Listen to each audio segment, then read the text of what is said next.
नमस्ते प्यारे बच्चों, जय हिंद। कैसे हैं आप सभी का मेरे इस YouTube चैनल पर हार्दिक हार्दिक अभिनंदन है, स्वागत है।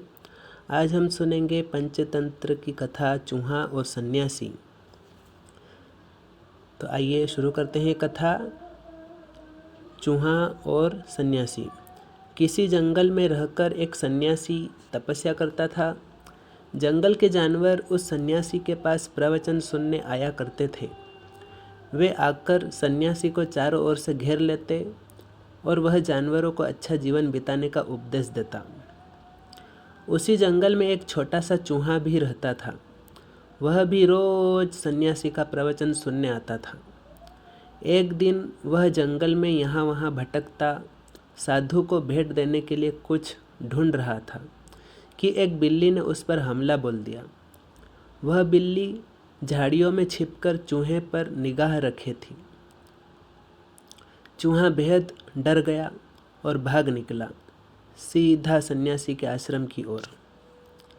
वहां जाकर चूहा सन्यासी के पैरों में दंडवत पड़ गया और भय मिश्रित स्वर में उसे अपनी आप बीती कह सुनाई। इसी बीच बिल्ली भी वहां आ पहुंची थी। उसने सन्यासी से आग्रह किया कि उसे उसका शिकार ले जाने दे। सन्यासी बेचारा धर्म संकट में पड़ गया। उसने एक क्षण सोचा और फिर अपनी दिव्य शक्ति से चूहे को एक बड़ी बिल्ली में बदल दिया। अपने से बड़ी बिल्ली को सामने देख पहली बिल्ली वहां से भाग निकली। अब चूहा बिल्कुल चिंता मुक्त था। वह अब किसी दूसरी बड़ी बिल्ली की भांति जंगल में विचरण करता। दूसरे जानवरों को डराने के लिए वह जोर से गुर्राना भी सीख गया था। बिल्लियों से बदला लेने के लिए वह उनसे भिड़ जाता। बहुत सी बिल्लियां उसने मार डाली थी, लेकिन चूहे का यह चिंता मुक्त जीवन लंबा नहीं चला। एक दिन एक लोमड़ी ने उस पर झपट्टा मारा।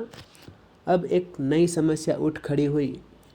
उसने यह तो कभी सोचा ही नहीं था कि बिल्ली से बड़े और हिंसक जानवर भी जंगल में मौजूद है, जो पल भर में उसे चीर फाड़ सकते हैं।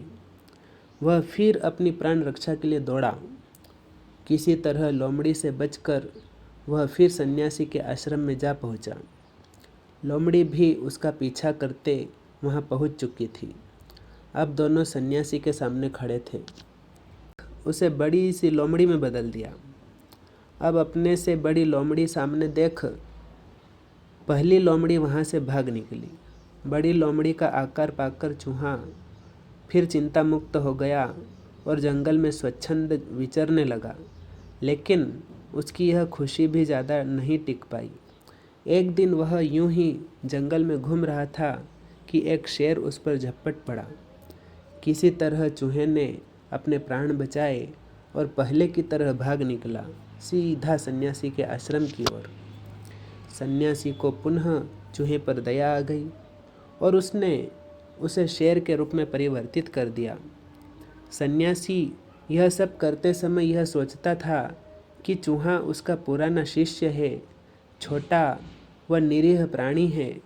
हिंसक जानवरों से उसकी रक्षा करना उसका कर्तव्य है। शेर का रूप लेकर चूहा जंगल में निर्भय विचरण करने लगा। अकारण ही उसने जंगल के बहुत से प्राणी मार डाले। शेर का रूप पाने के बाद चूहा जंगल में सर्वशक्तिमान प्राणी बन गया था। वह राजा की तरह बर्ताव करता और वैसे ही आदेश देता जैसे कोई राजा देता है। सन्यासी की दिव्य शक्तियों को लेकर वह सोचता था कि क्या होगा तब जब सन्यासी कारण या अकारण उसे पहले जैसे चूहे के रूप में बदल देगा। वह जितना सोचता चिंता उतनी ही बढ़ती जाती।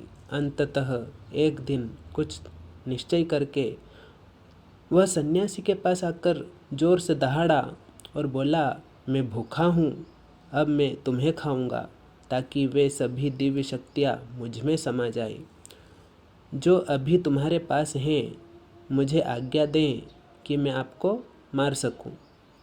सन्यासी को स्वप्न में भी गुमान न था कि जिस चूहे का रूप बदलकर वह उसकी प्राण रक्षा कर रहा है वह एक दिन उसके प्राणों का प्यासा बन जाएगा।